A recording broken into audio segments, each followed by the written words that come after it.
자, 13장 시작하겠습니다.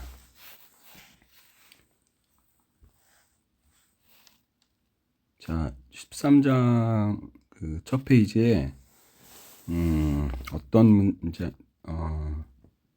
섹션별로 섹션 1, 4, 5, 6 뭐 이런 식으로 섹션별로 어떤 문제가 나오는지, 예를 들어서 첫 번째 섹션에서는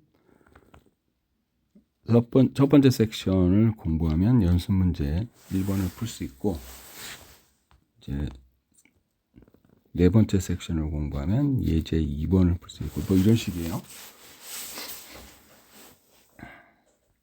자, 13장의 제목은 이제 온도, 열, 열역학 제1법칙.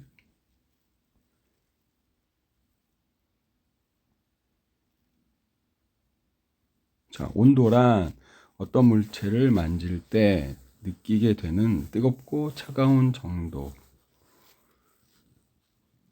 이걸 이제 온도라고 해요.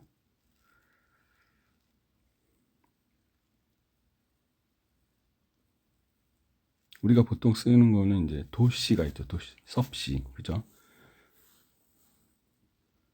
그 다음에 과학자들은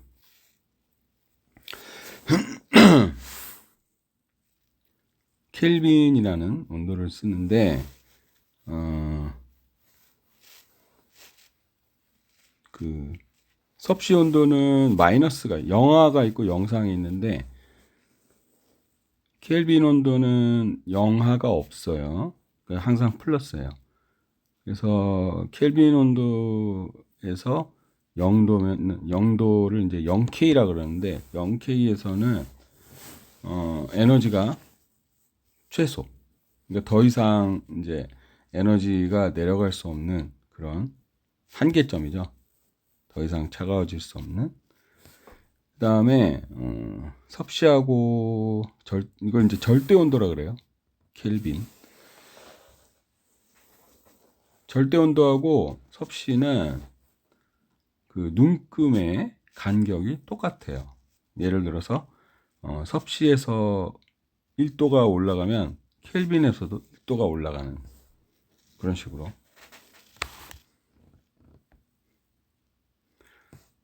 자, 열역학 제0법칙에 대해서 알아봅시다. 자, A, B, C가 이렇게 접촉 상태에 있을 때 A와 C가, A하고 C가 열평형 상태에 있고, 그 다음에 B와 C가 열평형 상태에 있다면 A하고 B는 반드시 열평형 상태에 있다. 이게 이제 영법칙이에요.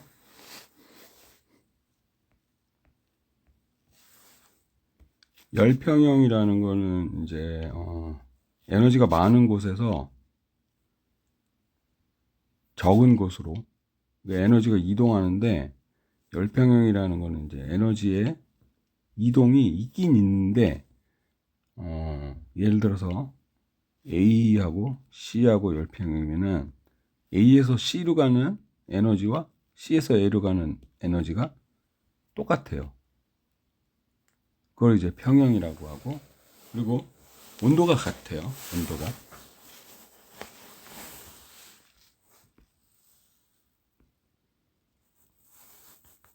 자, 그 다음에 온도 시스템에는 네 가지가 쓰이는데, 가장 많이 쓰는 게 이제 섭씨하고 화씨. 그다음에 이제 물리에서, 물리 포함한 이제 다른 과학 분야에도 그렇고, 이제 켈빈, 즉 절대 온도를 쓰고 있죠. 랭킨 온도는 좀 생소하죠, 그렇죠?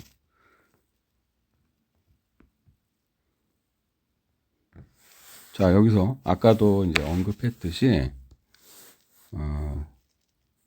섭씨 온도의 눈금하고 절대 온도의 눈금 간격이 같다. 그 다음에 섭씨 0도, 그러니까 어는 점, 이제 물이 어는 점이죠. 그게 절대 온도에서는 약 273K에 해당하는 273K.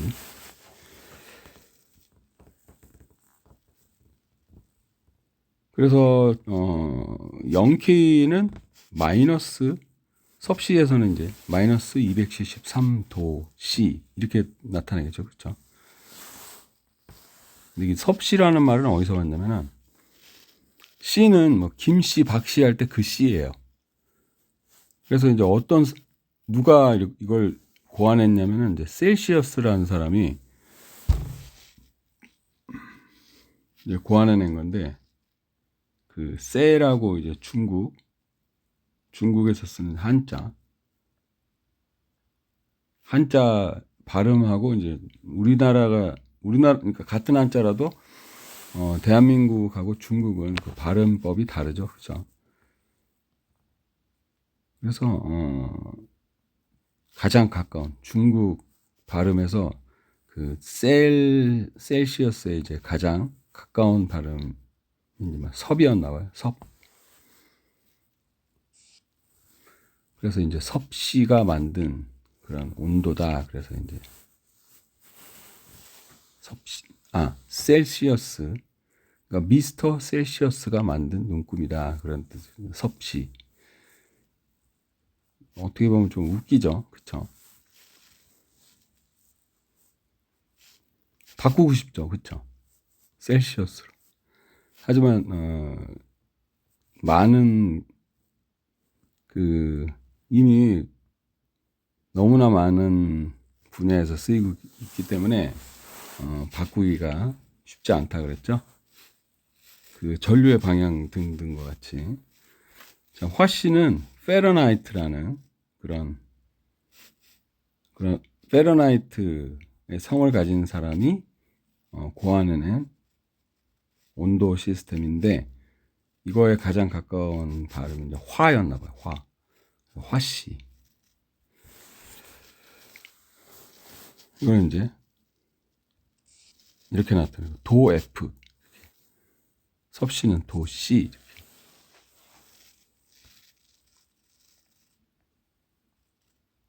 절대 온도하고 섭씨는 눈금이 같은데, 섭씨하고 화씨는 눈금조차 달라요.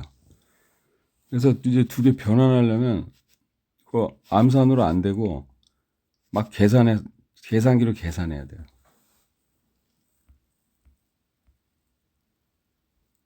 그래서 익숙해지는 수밖에 없어요. 예를 들어서 이제 미국에 가면 다들 화씨를 쓰는데,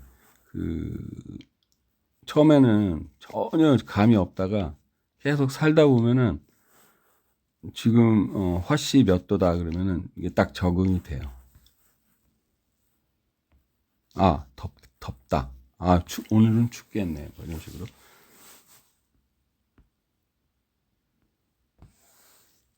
자, 그 다음에 시간 관계상 열팽창으로 바로 이동할게요.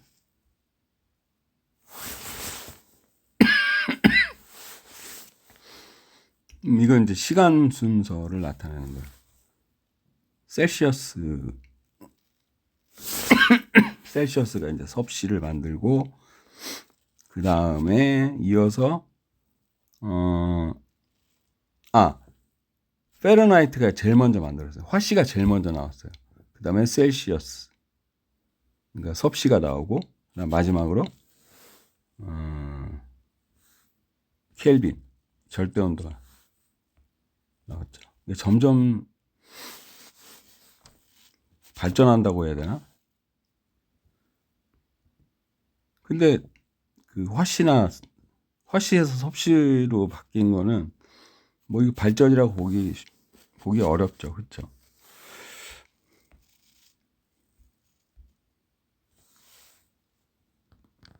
자, 이제 열팽창으로 넘어왔어요. 열팽창도 3차원 모형, 그러니까 부피가 이렇게 팽창하는 경우가 있고, 그 다음에 근데 모든 게 다 부피 팽창이죠, 사실은. 근데 그 단면적에 비해서 이제 길이가 긴 거, 이런 경우에는 이제 선팽창, 간단하게 이제 선팽창 또는 길이팽창을 쓰면 편하게 이제 쉽게 할 수 있어요. 자, 그래서 온도가 델타 T만큼 변할 때, 온도가 델타 T만큼 변할 때, 길이가 얼마큼 변하냐는, 원래 길이에 비례하겠죠, 당연히. 그죠? 길면 길수록 같은 온도 증가에 대해서 더 많이 늘어나겠죠. 그렇죠?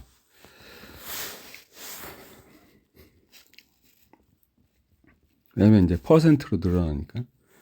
자, 그래서 그 공식이 그 길이 팽창은 온도 변화에 비례하고 그 다음에 원래 길이에 비례하고, 그죠? 당연하죠. 그 다음에 이제 비례상수를 곱해줘야죠. 그죠? 그게 바로 선팽창 계수예요.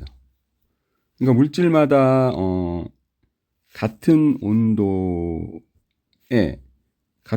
증가에 길이가 이제 초기 길이가 같아도 잘 늘어나는 게 있는 반면에 잘 안 늘어나는 것도 있겠죠. 그렇죠? 그래서 선팽창 개수가 크면은 잘 늘어나고 작으면 잘 안 늘어나는 성질을 가지고 있겠죠.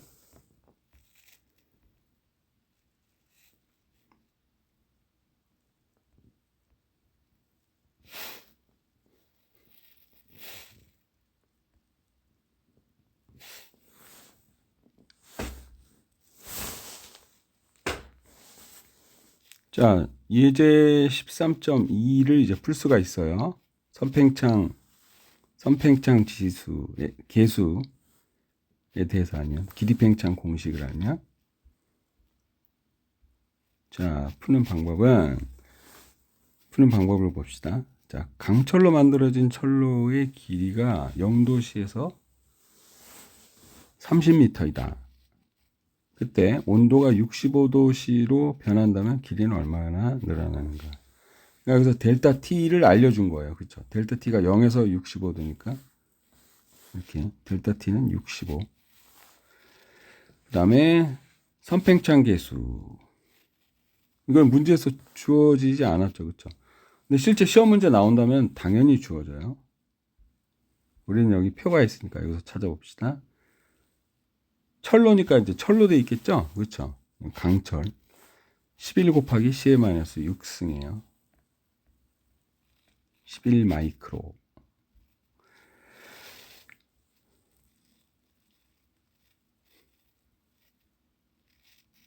자, 그래서 11 곱하기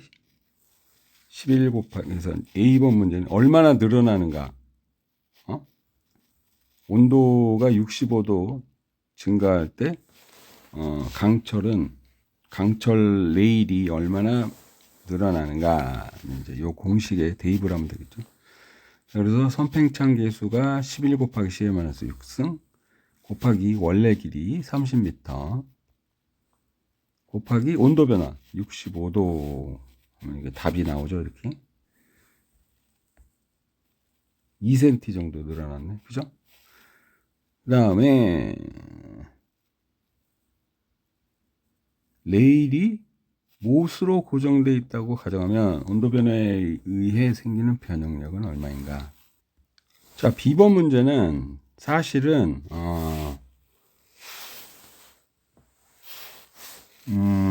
구장에 나오는 공식을 알아야 되는데 자, 여기 써 있듯이 19.6에 6을 이제 이용하는 거예요. 19.6이 뭐냐? 변형력이라는 게 힘에다가 단면적을 나눈 거. 이거 이제 변형력이라 그래.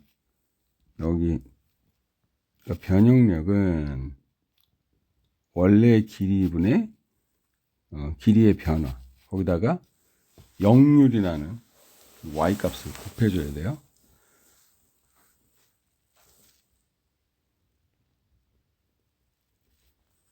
자, 그래서 역률이 주어졌는가 보면,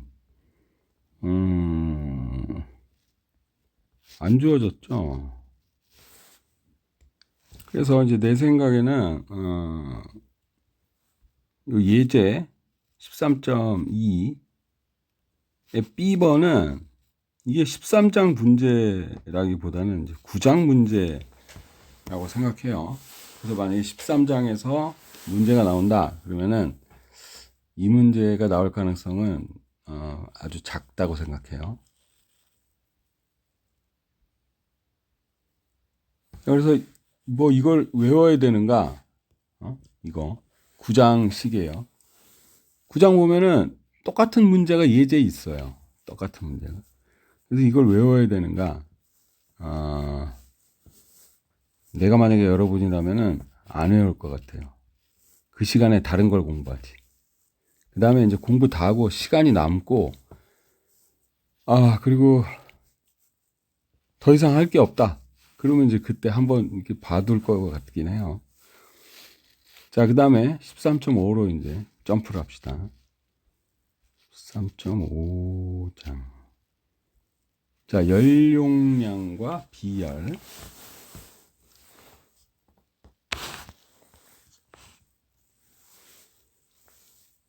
자, 열이라는 거를 먼저 봅시다. 열은 전달되는 에너지의 양. 그러니까 에너지가 이제 전달되는데 얼마큼 전달되는가? 그걸 이제 열이라고 해요. 원래 열역학이라는 게 화학자들하고 공학자들이 만들었어요. 주로 화학자들이 만들었죠. 그래서 물리학자들이 이런 열이라든가 이런 거를 정의하지 않았기 때문에 뭔가 이렇게 중첩되는 게 많아요. 물리학자들의 목적이랑 화학자들의 목적이 달라서 그래요. 물리학자들은 계속 줄여요. 정의도 자꾸 줄이고 뭐든지 이렇게 줄이는 걸 좋아해요. 그래서 열이라는 거는 그냥 에너지인데 그냥 에너지라 그러지 왜 그걸 굳이 또 열이라는 말을 또 쓰는가? 이건 이제 나뿐만 아니고 여러분들도 이제 그런 궁금증이 들 거예요. 근데 이제 실제 열역학을 쓰는 사람들에게는 이게 열이라는 걸 또 한번 정의를 하면 그게 편리하기 때문에 이렇게 쓰는 것 같아요. 자, 전달되는 에너지의 양이에요. 그래서 만약에 시스템에서 외부, 그러니까 주변 환경으로 에너지를 주면은 그때 그 Q 값은 그 열 값, 그러니까 열 용량, 그러니까 Q죠. Q, 열 전달량은 마이너스가 되는 거예요. 그러니까 그러니까 Q라는 거는 열이라는 거는 얼마나 받았는가, 시스템이 열을 얼마나 받았는가 주변으로부터, 그게 정의이기 때문에 그게 반대로 이렇게 에너지가 밖으로 빠져나오면 그건 마이너스예요. 그러니까 밖에서 안으로 들어와야지 플러스로 정의하는 거예요. 자, 그래서 주변에서 시스템으로 에너지가 들어오면 그때 Q 값이 플러스가 된다. 자, 여기서 열 용량이란 어떤 물질의 온도를 1도씨만큼 높이는 데 필요한 에너지를 말한다. 그래서 델타 T분의 Q예요. 델타 T분의 Q. 이걸 Q에 대해서 정리하면 어떻게 돼요? Q는 C 델타 T 이렇게 되죠. 그렇죠? Q는 C 델타 T. 델타 T라는 게 이제 온도 변화, 낮은 온도에서 처음 온도 뺀 거죠. 자, 그래서 시스템이 열을 바깥으로 전달했다. 그러면은 열을 빼앗겼기 때문에 온도가 내려가겠죠, 그죠? 시스템. 여기 델타 T는 시스템의 온도예요. 시스템. 자, 그래서 나중 온도 빼기 처음 온도는 나중이 줄어들었으니까, 그쵸? 이게 마이너스 값이 되겠죠? 그죠? 그러니까 물체가 에너지를 방출했을 때는, 열이 마이너스가 되고, 흡수했을 때만 플러스가 된다.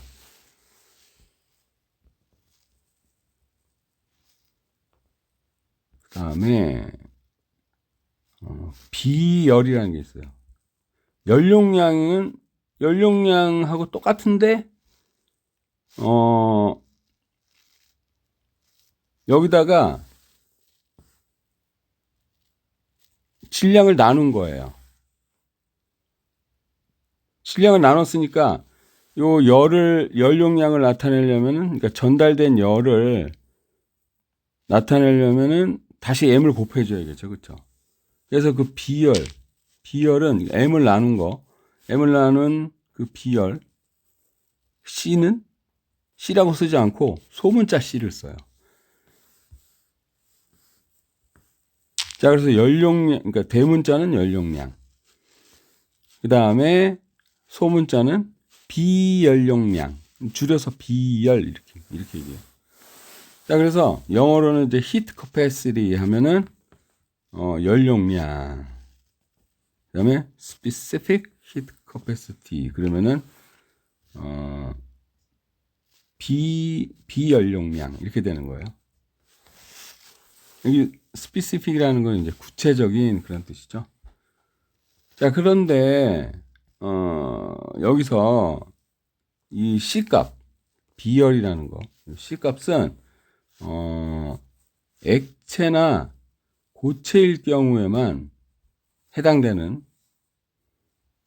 거예요. 그러니까 이 공식은 액체나 고체일 경우에 한정된다.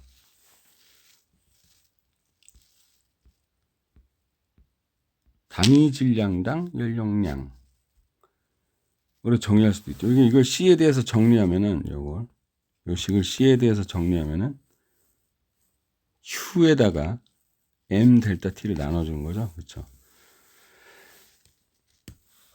자, 비열의 단위는, Q가 줄이고, 밑에가 킬로그램, 그 다음 켈빈이죠. 그죠? 그래서, 줄 퍼 킬로그램 켈빈. 이렇게 되죠. 그죠?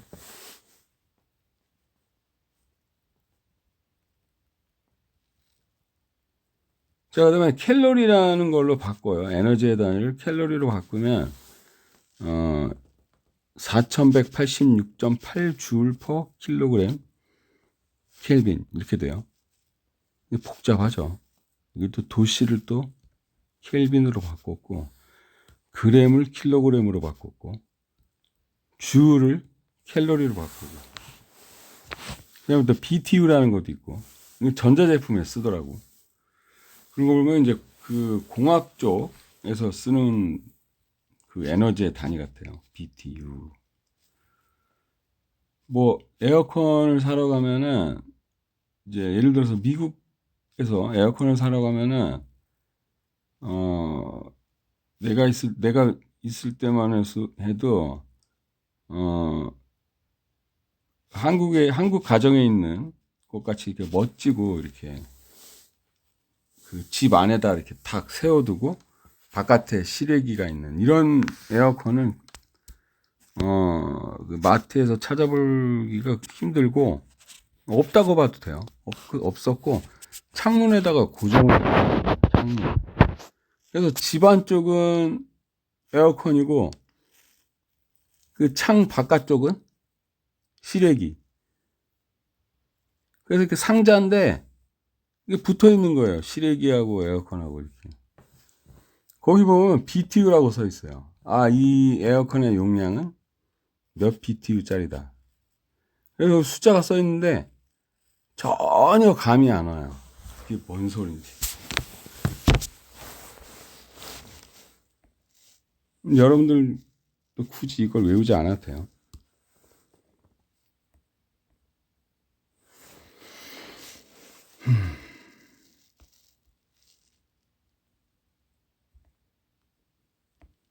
자, 온도가 다른 세 물질 사이에서 비열 구하기.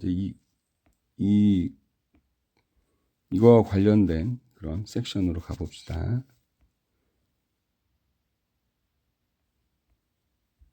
자, 그래서 여러분들이 여기서 외워야 될 거는 Q는 CM 델타 T. 이걸 외우면 돼요. 내가 학부생이었을 때는 어떻게 외웠냐면 Q는 시멘트 이렇게 외웠어요. 왜냐면 이게 C고 그다음 M을 맨, 그러니까 시멘트의 이제 약자. 좀 말이 안 되네. 지금 생각하니까. 하여간에 그렇게 외웠어요. Q는 시멘트, Q는 CMT 이렇게. 어쨌든 까먹지는 않더라고 그렇게 외우니까. 근데 지금 생각하니까 도대체 C하고 T는 맞는데 매는 그 좀 말이 안 되잖아.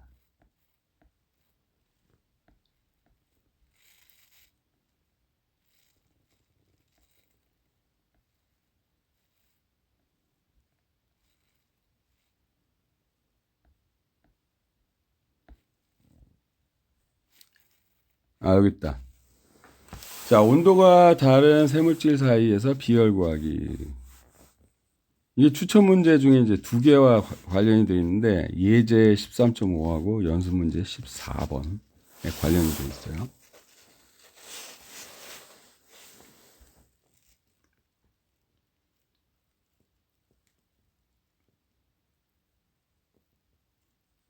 자, 세 가지 물질이 서로 이제 온도를 이제 열을 교환을 하는데 그 자체가 그 외부 환경하고는 고립이 돼 있어요.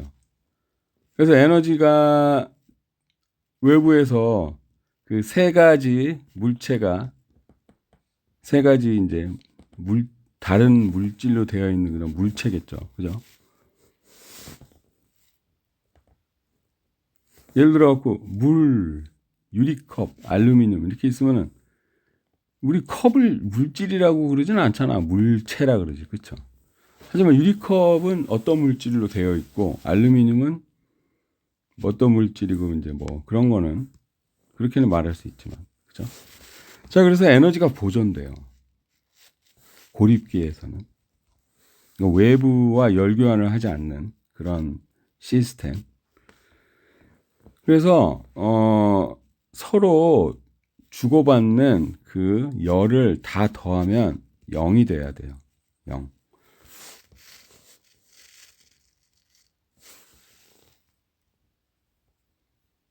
왜냐면 예를 들어서 A하고 B하고 이제 열을 주고받잖아요. 이렇게. 그러면은 A가 B에 만약에 뭐 10줄의 에너지를 줬다? 그러면은 A는 10을 마이너스 10이 되고 그 이동된 그 열용량이 아니 열이 이동된 열이 이제 마이너스 10줄이 되는 거고 왜냐면 빠져나갔으니까 그 다음에 그 A로부터 받은 B는 플러스 10줄이 될 거 아니야, 그죠? 근데 두 개를 합하면 0이잖아. 그래서 그게 세 개가 있어도 그게 이제 0이 유지가 되는 거예요. 주고받고 하다 보면은. 그러면 이제 A, B, C가 이렇게 있어요. A, B, C가 있어요. 그러면은 이렇게 서로 주고받고 뭐 일방적으로 주든지 얘는 얘한테 주고 뭐 얘도 얘한테 주고 그러면은 요 A와 B 사이에 주고받은 열을 더하면은 0이죠. 그죠? 0. 그죠? 그 다음에 C와 A 사이에 주고받은 것도 0이고 그 다음에 이렇게 해도 0이고 그래서 각각이 이제 받은 열을 다 더하면은 0이다.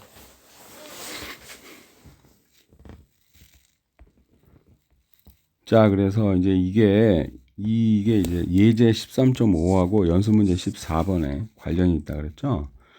그래서 이제 예제 13.5를 먼저 봅시다.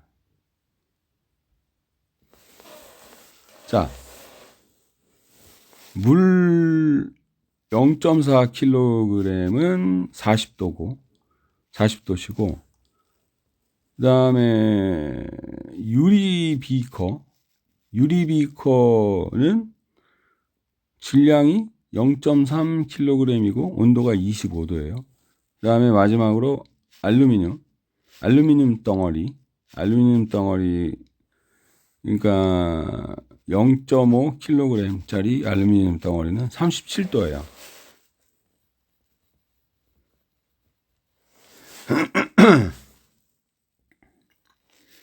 그래서 이것들이 이제 시간이 지나면 이제 열평형을 이루겠죠. 그죠? 열평형.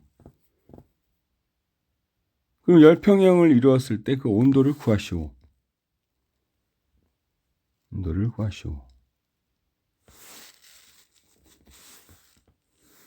자, Q는 뭐예요? Q는 CMT라 그랬죠. 그렇죠? CMT.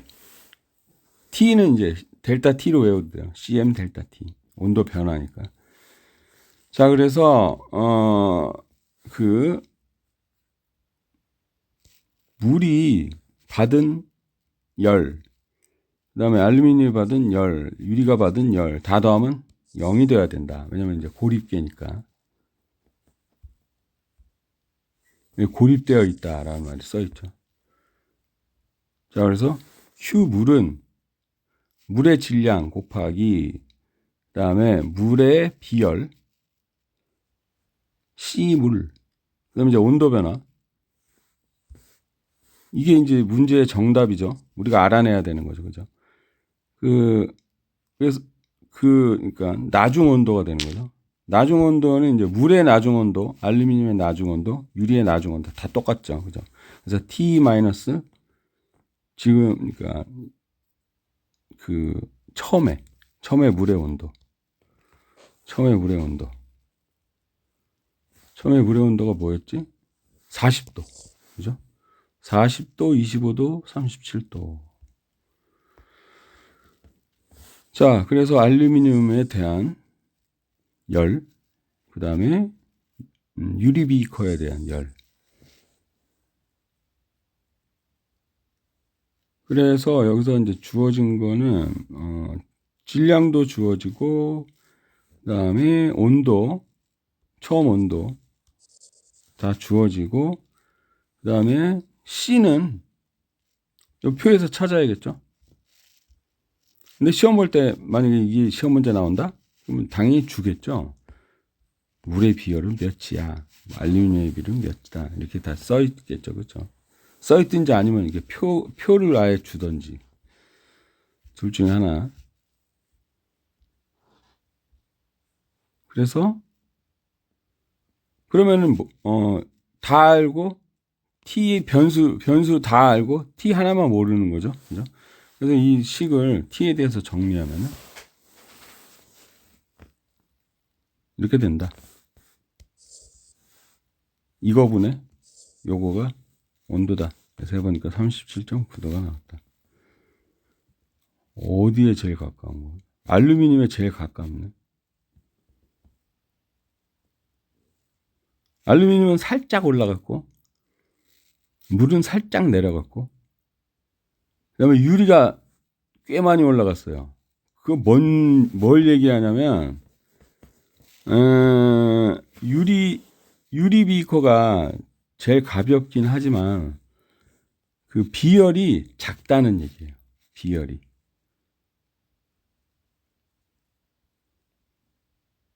그래서 그러니까 Q는 CMT잖아. 그죠? Q는 CM 델타 T잖아. 그래서 이게 작다는 거는 이 온도를 변화하는데 뭐 에너지가 많이 필요하지 않는다는 얘기예요. 네, 한번 봅시다.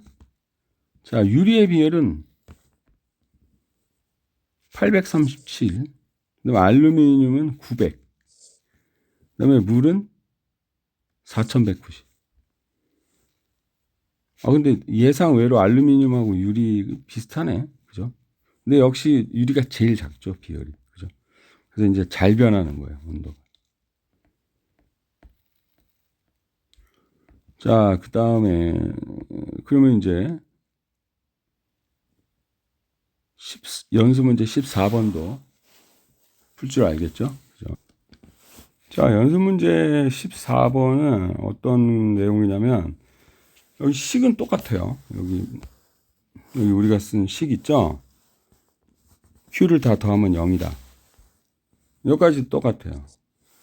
물론, 이제, 물질은 다르겠죠. 그런데, 최종 온도 T를 구하시오가 아니고, 최종 온도 알려주고, 다 알려줘요.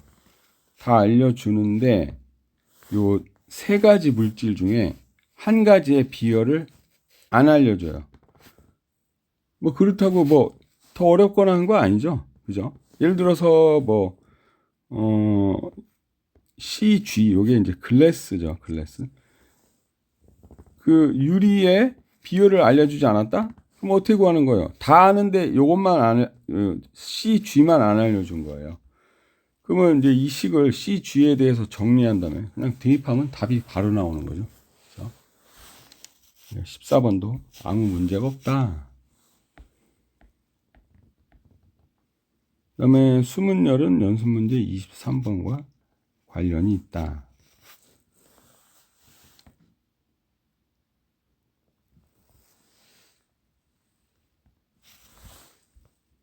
자, 수문열이라는 거는, 얼음이 물이 될 때, 그 물의 비열만 알아가지고는 문제를 풀 수가 없어요. 왜냐하면은, 얼음이 물이 될 때는, 얼음이 물로 일단 변하고 온도가 올라가요. 먼저 변신한 다음에. 근데 그 변신 도중에는 에너지가 많이 필요해요. 에너지가 많이 필요한데 온도는 딱 멈춰 있어요. 0도에. 0도에 딱 멈춰 있어요. 그래서 그 에너지를 다 잡아먹고 물로 변신한 다음에 그때부터는 또 Q는 CMT, CM 델타 T. 그 공식에 의해서 에너지를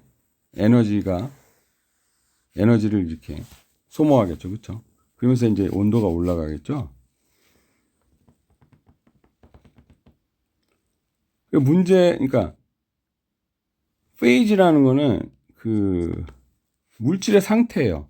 이게 물 상태냐, 뭐 얼음 상태냐, 또는 스팀이냐, 증기, 그러니까 기체, 물이 기체일 때는 스팀이라 그러고, 액체일 때는 물이라 그러고, 고체일 때는 얼음이라 그러죠. 그죠?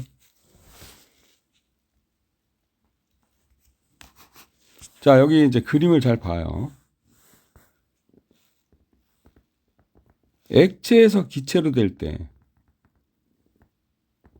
이걸 뭐라 그래요? 기화라 그러죠. 그죠? 그러면 기체에서 액체로 될 때 액화. 그죠? 이거는 여기에 필요한 에너지는 똑같아요. 그러니까 기체가 액체로 될 때는 이제 예를 들어서 이제 Q 정도의 에너지가 필요하다. 그러면은 원래 쓰는 걸로 합시다. 수문열이라 그래요. 수문열. 그래서 이제 L이라고 표현해요. 레이턴 히트라고. 그래서 요 L 값이 기체에서 액체로 될 때는 이 에너지가 빠져나오겠죠. 바깥으로. 그죠? 바깥으로 빠져나오고, 그 다음에 기화가 될 때, 액체가 기체가 될 때는 똑같은 양의 에너지를 먹겠죠. 그죠? 흡수하고 기체가 되는 거예요. 대신 온도는 변하지 않고.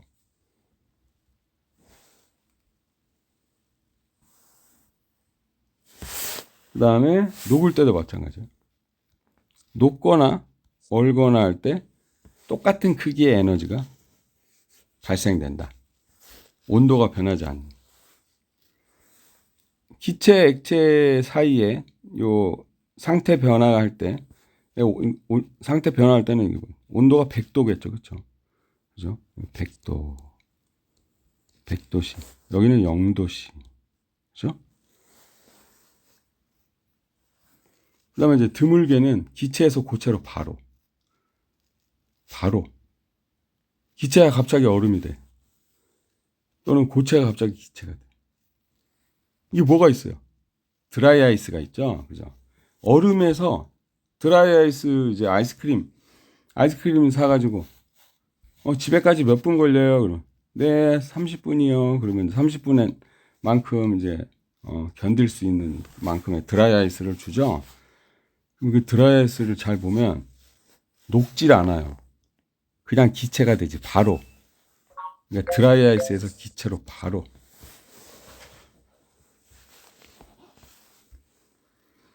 자, 그래서 그 숨은 열, 상태 변화할 때 필요한 그 에너지를 숨은 열이라고 그러고, latent heat이라고 그래요. L이라고 표시해요. 자, 상변화에 필요한 에너지를 숨은 열이라고 한다.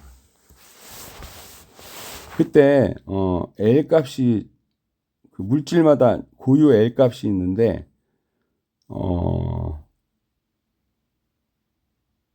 이거는 질량을 나눈 값이에요. 그래서 질량을 곱해줘야 돼요.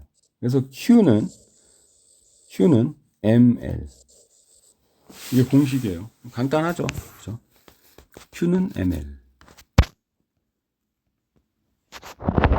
자, 물이 얼거나 또는 얼음이 녹거나 할 때 필요한 그 에너지는 바로 333 킬로줄 퍼 킬로그램이다. 그러니까 1kg이, 그러니까 물 1kg이, 아니, 얼음 1kg이 녹으려면 333 킬로줄이 필요하다. 그런 얘기예요. 333 킬로줄이라는 건 이제 동그라미 3개 더 붙이면은 33만 3천 줄이라는 얘기죠. 그렇죠? 맞냐? 그죠? 3 동글. 그러면 하나, 둘, 셋, 넷, 다섯. 그죠? 5개니까 33만 3천. 자, 그걸 이제 LF로 써요. LF. 융의 열. 그래서 F는 플루이드 그런 뜻이 아니고 퓨전.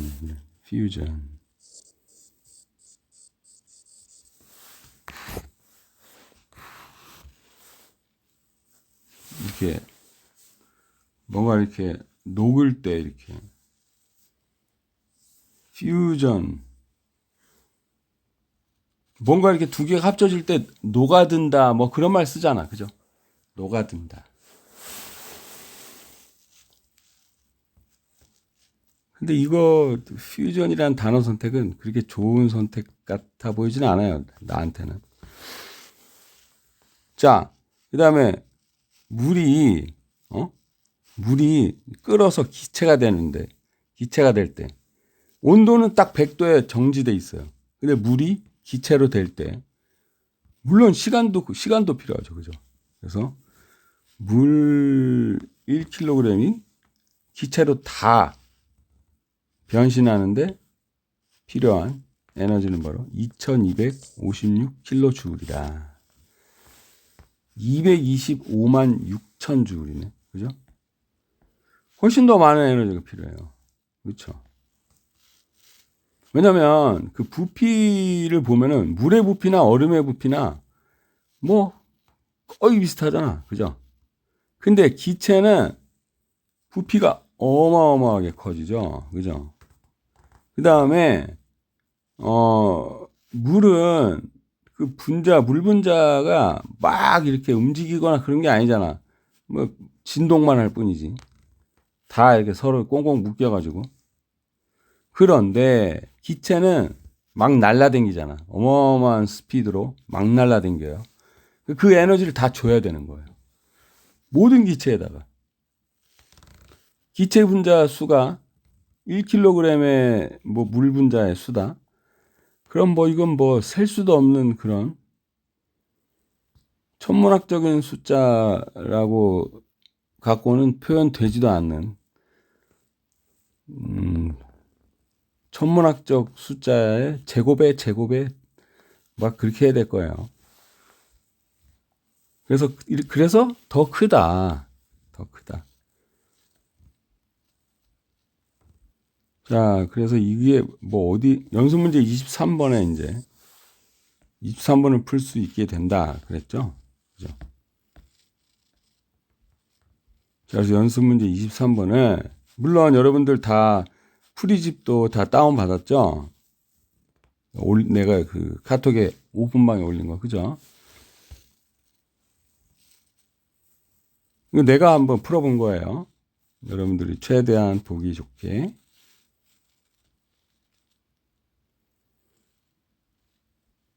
여기서 뭐 설명할 건 없나? 문제 이제 한마디로 얘기하면은 단열 용기라는 게 있어요. 그러니까 그 에너지가 나가지도 들어가지도 않는 고립계죠. 그러니까 자동 고립계. 이게 물이 10kg이 있고 그 다음에 온도는 15도예요. 얼음은 물론 0도겠죠. 근데 얼음은 5kg이 있어요. 이때 나중 온도 TF를 구하시오. 나중 온도 TF를 구하시오. 그런데 이게 보면은 얼음이 그러니까 물이 15도니까 온도가 더 높죠, 그렇죠? 그래서 물이 얼음한테 에너지를 줘야 돼요. 물이 얼음한테 에너지를 줘야 되는데 이 물이 15도에서 0도가 될 때까지 그 에너지를 다 못 줘요. 그래서 얼음이 녹다 말어. 그래서 녹은 만큼의 얼음의 질량은 하고 이런 이제 이런 문제까지 있는 거예요.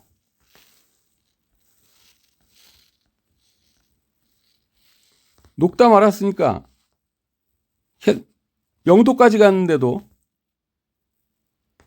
다 못 녹였으니까 온도가 어떻겠어요? 나중 온도가 물하고 이제 얼음하고 이제 온도가 같죠. 뭐예요? 0도죠, 그죠? 0, 그죠? 아, 이거 도시를 빼먹었네. 한번 있어봐. 이게 켈빈으로 나타내야지, 사실. 근데 문제는 막 이렇게 도시, 섭씨 이렇게 나왔네. 뭐 어떻게 대답하든 단위만 이렇게 올바로 표시하면 되는 거니까. 자, 그래서 1.88kg만 1.88kg만 녹였다. 아니, 다 못 녹이고 얼음이 다 합해서 5kg인데 1.88kg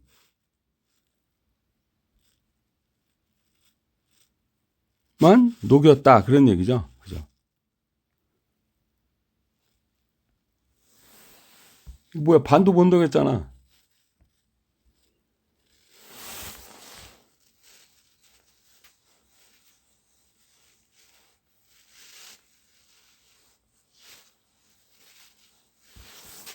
자, 그 다음에 13.8 섹션 8로 갑시다. 열과 일.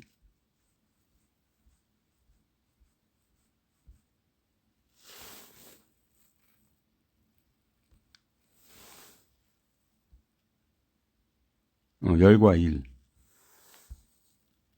자, 내가 카톡에도 썼듯이 이렇게 이게 굵은 줄이 있으면은 그냥 따라가면 돼요. 쭉쭉쭉쭉쭉. 자, 여기를 보라 그런 얘기예요.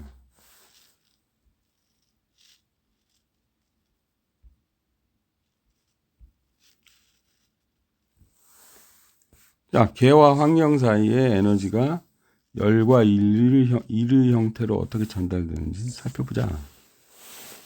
자, 초기 상태 압력, 부피, 온도 각각 I를 붙여서 표시해요. 그다음에 나중 상태를 F, 이니셜 파이널이죠.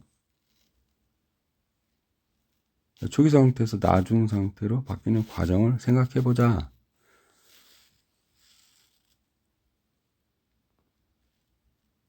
자, 여기서 중요한 거는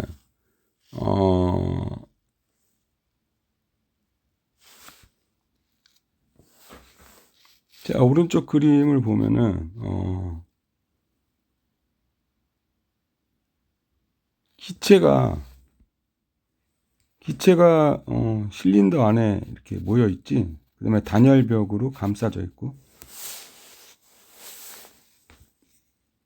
그다음에 모래가 위에 이제 움직일 수 있는 그 단열벽 위에 얹혀져 있는데, 이 모래는 시스템의 일부가 아니야.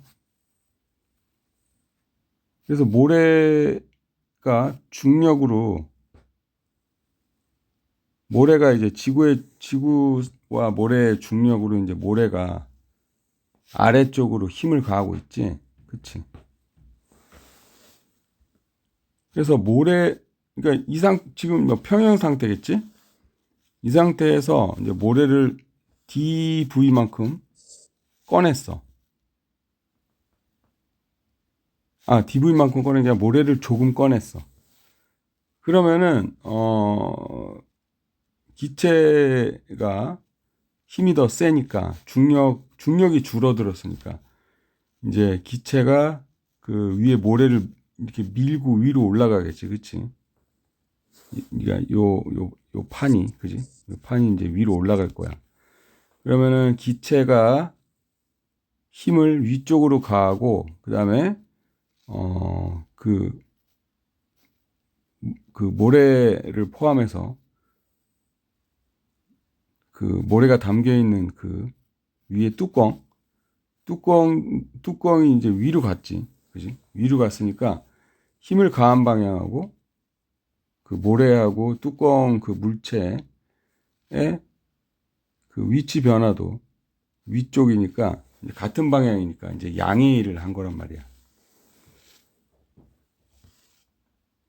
그런데 만약에 이제 모래를 더 올려. 이제 모래를 꺼내는 게 아니고 모래를 더 올려. 그러면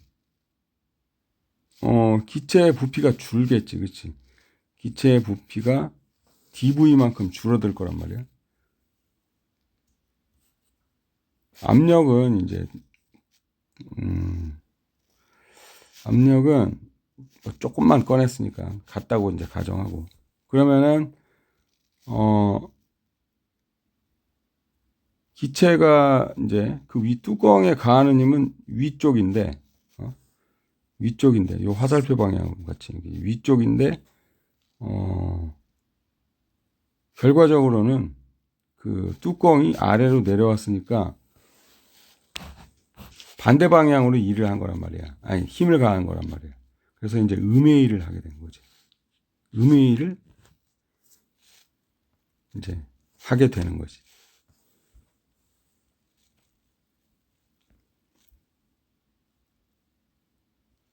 자, 그래서 연속적으로 이렇게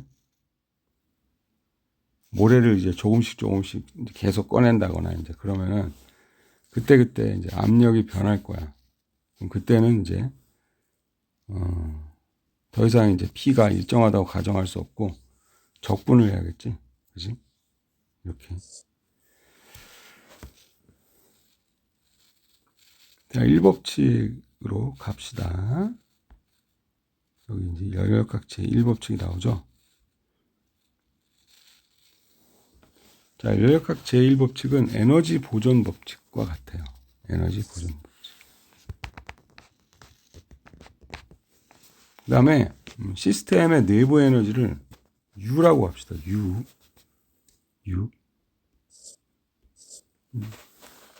개인적으로 U라는 표현을 좋아하진 않지만 책에서 이제 U라고 자꾸 나오니까 여러분들이 혼동하는 걸 원하지 않기 때문에 U를 쓰겠어요.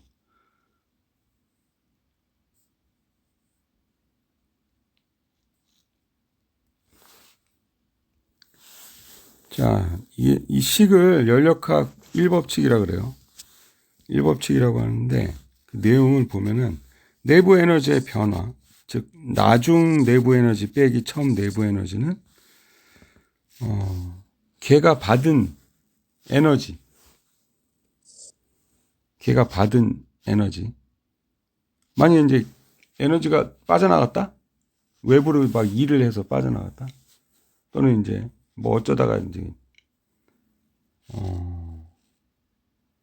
단열되지 않은 시스템이 단열되지 않은 그런 환경에 노출되어서 바깥이 막 추워. 그럼 열이 빠져나갈 거 아니야. 그죠? 그러면 그때는 Q 값이 마이너스가 되겠죠. 자, 그래서 받은 Q 값에, 그러니까 Q가 이제 플러스면 내부 에너지가 증가하는 거예요. 델타 U가 증가하고, 그 다음에 외부로 일을 하면, 시스템이 외부로 일을 하면, 일을 한 만큼 에너지가 줄어들겠죠. 그죠? 그래서 빼기 외부라고 쓸게요. 외부로 한 일.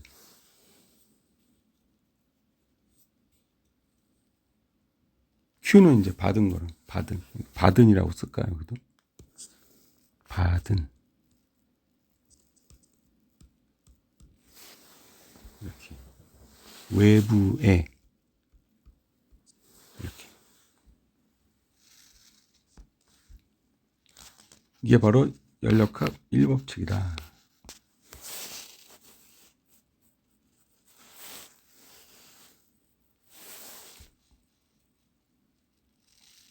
자, 이게 13.18식이고 그 다음에 13.17이 이 식이었어요. 일에 관한 거. W는 그러니까 DW는 PDV. DW는 PDV. 이게 이제 일의 정의죠. 일에 대한 공식이죠. 자, 그래서 그 두 개를 알면 연습 문제 27번을 풀 수 있다. 그런 얘기예요. 자, 13.26으로 가봅시다. 13.26.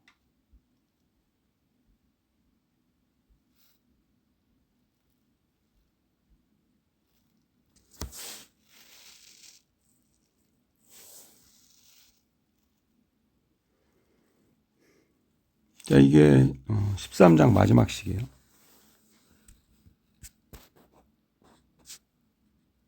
자, 열 전도율이라는 게 있는데 이거 정의가 KA에다가 온도 변화. 온도 변화라기보다는 뜨거운 물체와 차가운 물체가 이렇게 접촉을 하게 되면은 열이 옮겨가겠죠. 뜨거운 곳에서 차가운 곳으로.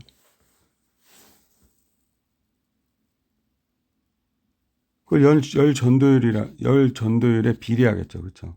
그 온도 차이가. 그렇죠? 그래서 뜨거운 온도에서 차가운 온도를 빼고 거기다가 길이를 나눠준 거.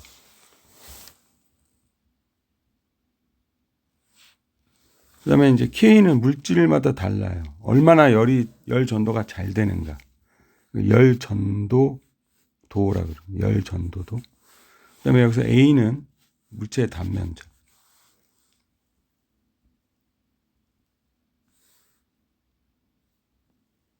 이 경우에는 이제 여기 이 그림을 보면은 이 경우에는 이제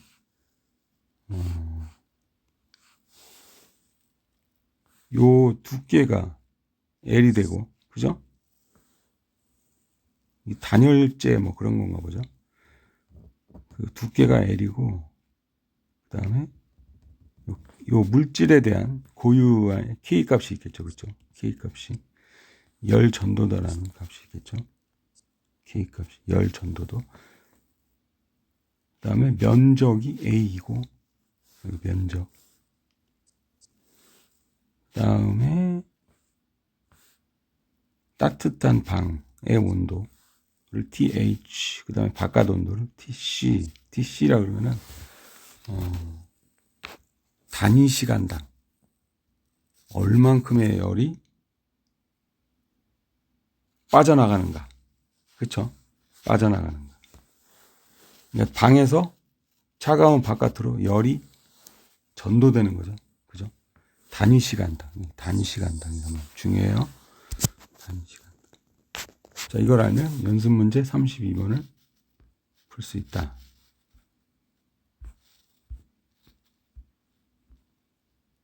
자, 그래서 여기까지 공부하면 이제 13장에 있는 모든 추천 문제를 다 풀 수 있고, 그다음 14장으로 가면 돼요. 자, 여기까지입니다. 수고했어요.